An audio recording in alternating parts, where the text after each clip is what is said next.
Hi, thank you for joining me. My name is Linda Murray Bullock. They call me the business plug. And today we're going to talk about Mission Inspire here on the Business Plugs Mixer. Now, before we get there, let me do my housekeeping so I can keep my accountant and all my business people together. So, I am helping businesses who have great ideas, who want to put a solid foundation under their idea. And in this season, I'm helping business to get certified. So contact me directly. The link is in wherever you're watching this. If you want to get my new ebook, which teach beginners all about getting certified, I am giving away the ebook for the month of January. My goal is to help 124 businesses become certified in this calendar year. And I've already started with 3 done. So we're well on our way toward that 121 more that I need to get done this year. If you're interested in that free ebook, then again, reach out to me with the link that's in the chat. Today, we're going to talk about Mission Inspire. And so all of that clears out my housekeeping so to make my business people happy. But now we're going to talk about Mission Inspire. Mission Inspire is helping people who need leadership training and life skills. So with that, I'm going to introduce my guest, Jennifer McClain. Hey, Jennifer. Hi, Linda. How are you doing today? I'm doing very well today. So tell my audience who is Jennifer McClain and what is Mission Inspired? I'm Jennifer McClain, born and raised in Chicago. I always like to say by way of Mississippi, I went to a boarding school in Mississippi for high school. Oh, cool. It's only one of 4 historically Black boarding schools left. So if you've never heard of Pineywood School, Google it, look into it. It's very historic. I Um, like it. and I went to undergrad in New Orleans. So I was in the South for 8 years, came back to Chicago. Um, and my corporate experience is in a nonprofit sector. So I've been a nonprofit professional my whole career. I love it. I'm a Crain's Chicago recognized community development uh, oh man, recognized in Crain, Chicago for the industry of community development. And I work at a national nonprofit really focused on bringing resources into under-resourced communities. I love it. So that's my day job. About 3 years ago, I started thinking about how do I have deeper impact and thought about starting my own organization. Mm, And what was particular to me was the naming. I had a friend of mine who had a great name for her organization. And I was like, well, how did you come up with your name? And she was like, I thought about what I wanted to do with them and what I wanted to happen. So I started thinking about that. And I came up with Mission Inspire. And Inspire is an acronym, so that's Inspire with an E. So inspiring new solutions and possibilities to envision results and empowerment. I like it. I like it. Very good. Very good. And so when you talk about your business, how long have you been in this business? So technically, well, I got my first contract signed through my business in January 2022. So I just Okay. finished 2 years. So Yeah, going into year 3 now, absolutely. business wise, but I've been coaching. I took my first coaching training in 2008. And I, so I've been yeah, coaching for a very long time. I took my first trainer on coaching in 2012. So not only do I coach, I also train others on understanding what coaching is and how you can use it, either working with people one on one, or I also do training for supervisors on how they can use coaching in their supervision. I love it. I love it. And I love that you have that experience because a lot of the people who start businesses may or may not have had that supervision background, right? They just have a good idea. Mhm. And so they want to put that idea in the universe and they become bothered, is the word I'm going to use. They become bothered when they hire staff and it is a revolving merry-go-round. Like they're always having to hire new people. They can't hold people. They have poor human resource skills because they've never been in that position. So you can help them with the leadership part of it, huh? Yep. As a leadership coach, one of my things that that I learned through a leadership development program and helped me in my leadership is remembering that when it comes to a team and the people on your team, right? I don't manage people, I manage time and resources. I lead my team. So if I do a good job of interviewing and picking the right person to pick on the team, and I believe in that person, and that person has the skill set, then I don't need to micromanage them. I don't need to tell them how to do everything. As the leader, I'm leading the strategy, and my team is tasked with doing the job to achieve the strategy, the vision that I have identified. And I think, one of the things that I would say as I transition from being a team member to being a director, because I'm a task person, that was like the hardest thing for me to let go of tasks and to be more strategic. Although sometimes you still have to do stuff. I Oh mean, yeah. just because you move into leadership does not mean you don't do stuff, No, right? But you have to show the um, way. You have to lead by example. exactly. Exactly. And so, as a part of the coaching that I do on the leadership side, is really having people understand, okay, what kind of leader are you? What kind of leadership style do you have? And how are you going to work with your team through that? But you have to spend time understanding who you are as a leader so you know what do you want to lead with? Do you want to lead with command and control? Do you want to just be like barking orders, right? Or do you want to be a values-based leader that's really focused on what your values are, understanding the values of your team and understanding that and what their passions and their purpose is and how you work together as a team? How do you put all of those ingredients together so you have a great recipe so that your team works together to make a great cohesive meal? Absolutely. Absolutely. And so that's the thing, because a lot of people, like I said, they were good at the task, right? Mhm. They've been good at whatever skill that they've acquired in corporate or blue collar or whatever, or trades or whatever they've been doing, they have become proficient in that. But when it comes time to lead a team, they don't have experience in that because simply they've never done it before.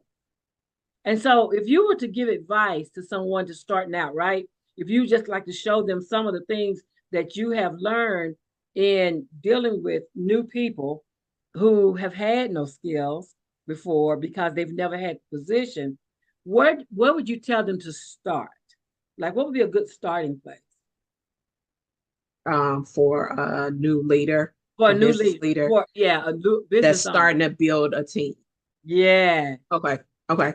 So my advice would be to think about that team before you need the team, right? Mm. That's one of the things we don't think about. So if if you are planning to in the next year expand from solopreneurship to having a team, right? So start thinking about what that looks like. So that means documenting things that needs to happen so that you don't have to repeat 10 times how to do something because you have it documented. Mm. Some people call it SOPs, standard operating principles, or Right, standard right. operating procedures, just documentation of how you do different things so that that information can be transferred over to someone easily, right? So that's one thing. Prepare before it happens, right? I And like that. then as you are building out the team, thinking about, okay, what are the things that I can hand off to someone else to do? And what are the things that only I can do as Mm-hmm. the brand, as the face for the organization, right? And so thinking through that so you know what you can, you know, uh, give up or what you can task with someone else. Mm-hmm. Um, because then once you know those tasks, then that helps you determine what roles you need to hire for first, right? Exactly. And Exactly. so, and then it's also thinking about, okay, the amount of revenue that you're aiming to bring in. So making sure that you have enough revenue to cover the staffing.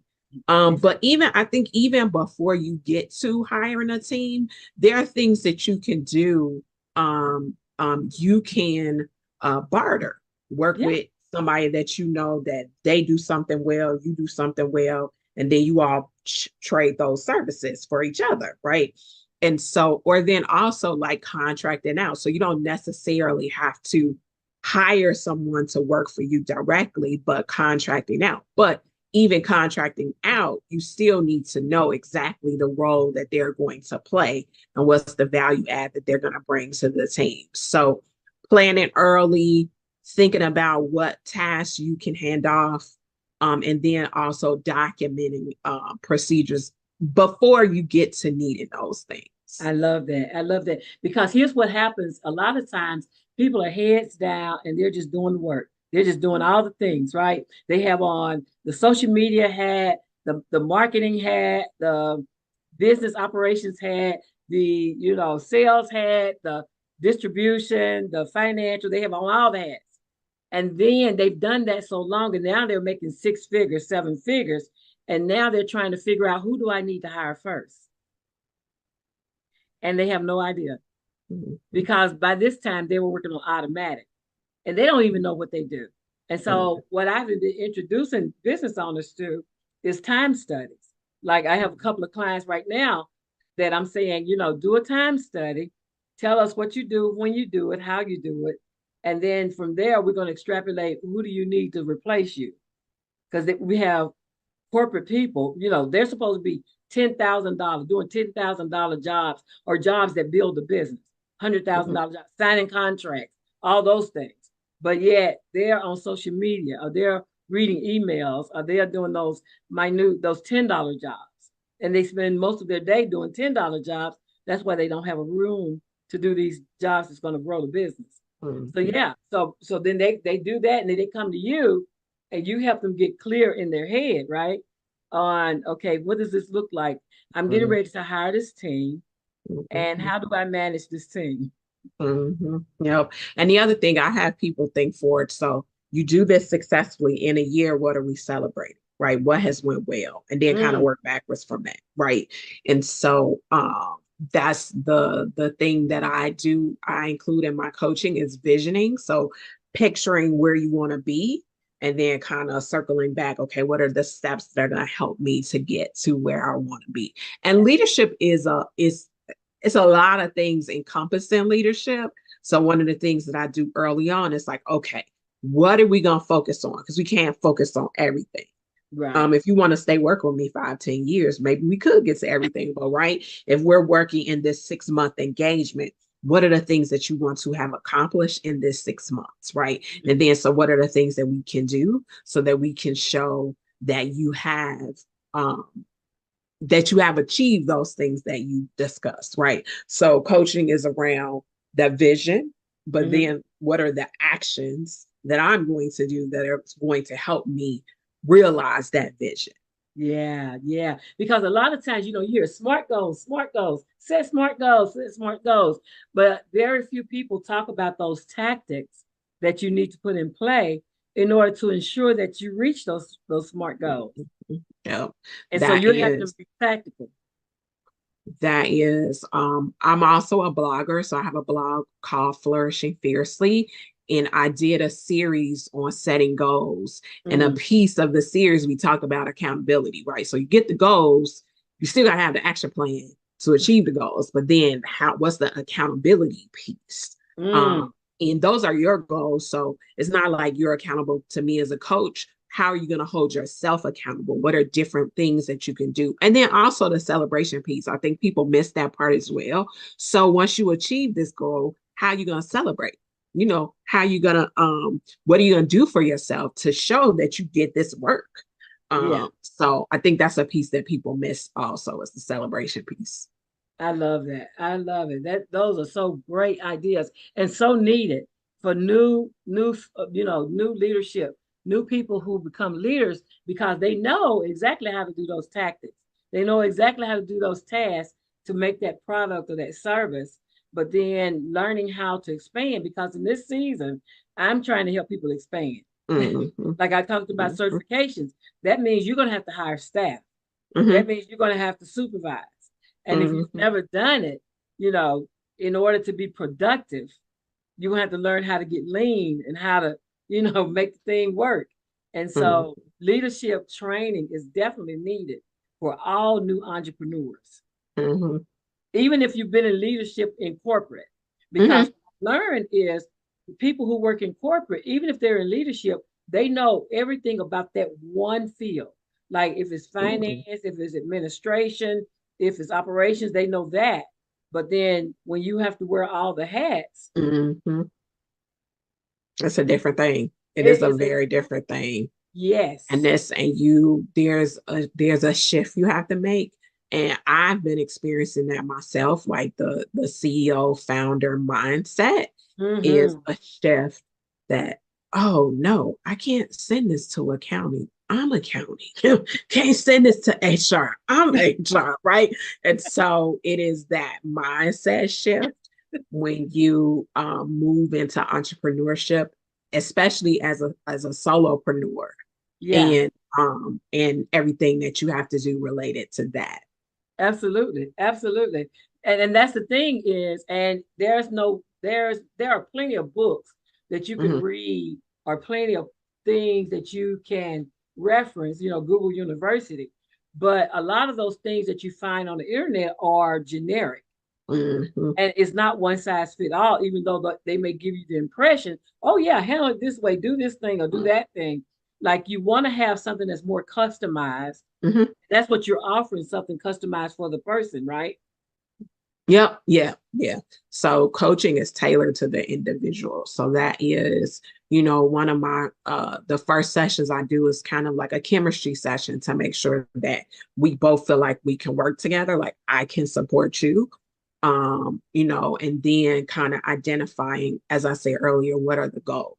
Like, Mm-hmm. what are your goals? They're like standard, like tests and not tests, assessments and different things that people can take, but then how do you apply that to your situation? Is Exactly. the support that I provide individuals. I love that. I absolutely love that because that's what's missing on the universities, on the YouTube University and the Google University. Mhm.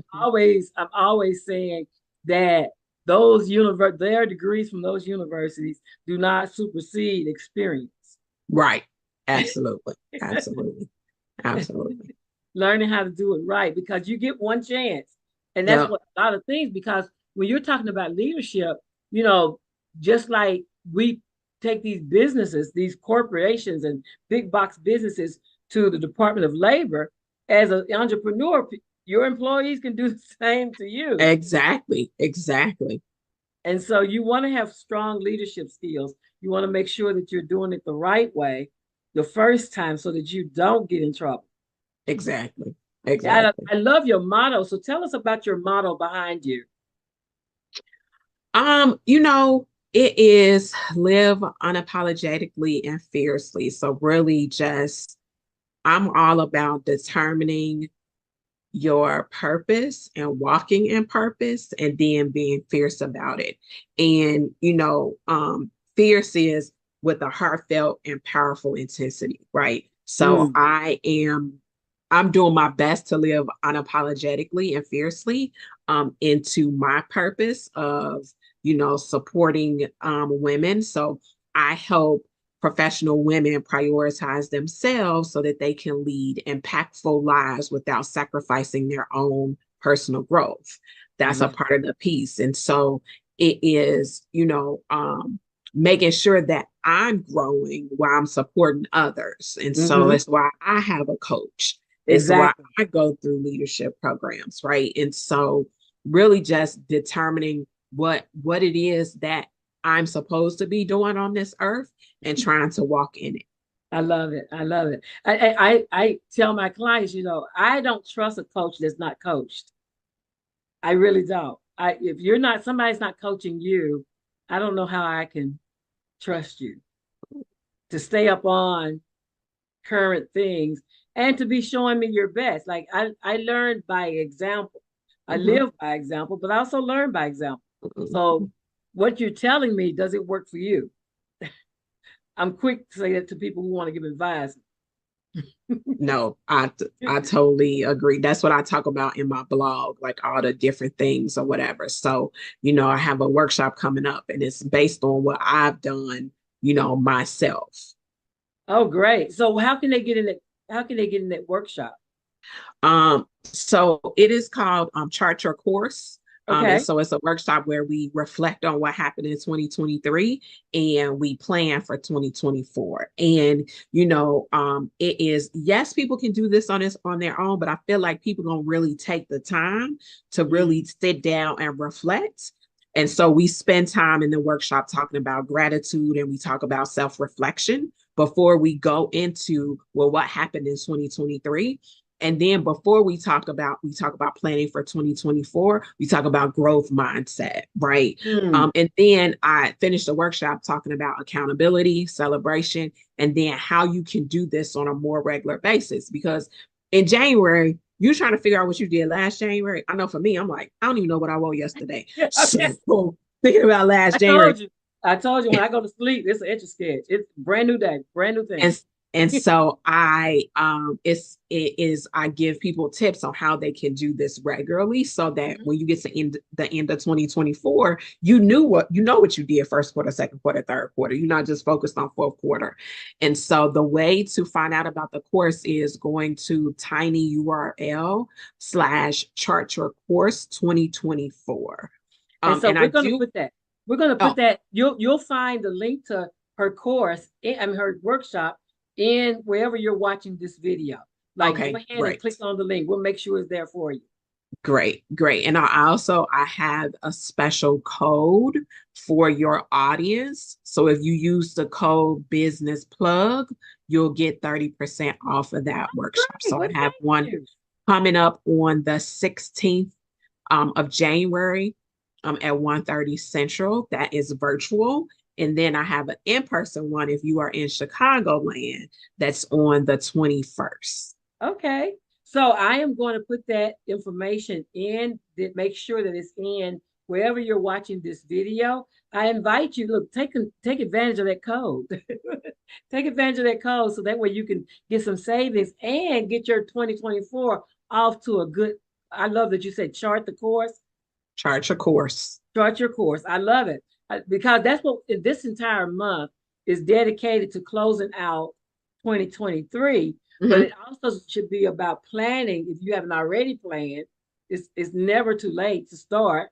Now would be a great time to start being intentional in 2024. Yep, So I love definitely. that. I love that. What time is it? What you said, 1 o'clock? It is 1:30 Central on Tuesday, the 16th. Okay. Okay. If people are unable to attend, can they get a replay if they go ahead and purchase the ticket? It's an interactive workshop. And Mm. so if you can't attend, I may hold an encore if I get enough interest to Oh, hold good. one the last week of January. But people got to tell me. Right now I haven't gotten, you know, uh people saying, oh, I can't do that one. And so, but I am willing. I'm thinking about holding one the last week of January in the evening because my very first one was in the evening. And Yeah, so I'm trying to do it at different times and different absolutely. days. Absolutely. A lot of the people, my entrepreneurs, hold a day job. And so evenings and weekends work best for them. But they have lunch breaks. So maybe they can That's what catch a that lot of lunch people break. told me for the 1:30. They like, I'm gonna take my lunch break at this time. Yeah. And if you're in the Eastern time zone, that's going to look like 2:30 Hmm. for us. Yeah. So people in the Eastern time zone, that's 2:30. And then depending on where you are in the world, because my followers are universal, and I'm grateful for that. So just look at whatever it looks like at 1:30 in Central, match that up with where you are. Where you are. Yep. And then I would say if you're interested in that day don't work, shoot me an email. If I get enough responses, Yeah, maybe I'll hold another one in the evening, one I day, the love it. last week of January. I love it. I love it. But this is specifically, so who should be contacting you? You know what? So I work with professional women, and really focused on, as I said, focusing on themselves and in their growth. I also do training. So I do coaching training. I can do a lot of different topics related to self-care, related to recommitting, setting goals. And so this year I'm really trying to broaden my reach of who I work with. And I'm really looking to work with affinity groups or employee resource groups at corporations to really support their members Mm. in their personal and professional growth. And so I'm looking to do some workshops with those groups, and as well as I also support the faith community. So as a member of the faith community, I know a lot of the volunteers, we sometimes don't focus on ourselves. So really like Mm. supporting faith organizations with supporting their leaders and their volunteers. So those are the different types of things that I do. Okay. And so what would you like them to take away from watching this video? So a couple things I would like them to take away. So the first thing is just understanding that um, everyone is a leader. You may not have a title as a director or manager, different things, but we are all leaders. You lead yourself. That's one thing you do, right? And so just understanding that, but then also for the new entrepreneurs that are looking to grow in leadership and growing their team, really thinking about what kind of leader do you want to be? How Mm. do you want to lead your team to success? Really Mm. spend some time thinking about that. Right. Yeah. So that's another one. And then finally, just for any individual that's listening, maybe you don't have a business, really just focusing on thinking about how do you want to grow, either personally or professionally, and really spending some time reflecting on that and spend some time on your own growth this year. I love it. I love it. I love it. My name is Linda Murray Bullard. They call me the business plug, and I just plugged you in to Mission Inspire. Go ahead and follow wherever you are. Click the notification so you'll know that we're on, and we'll see you Sunday, 7 p.m. Eastern Time, here on the Business Plugs Mixer.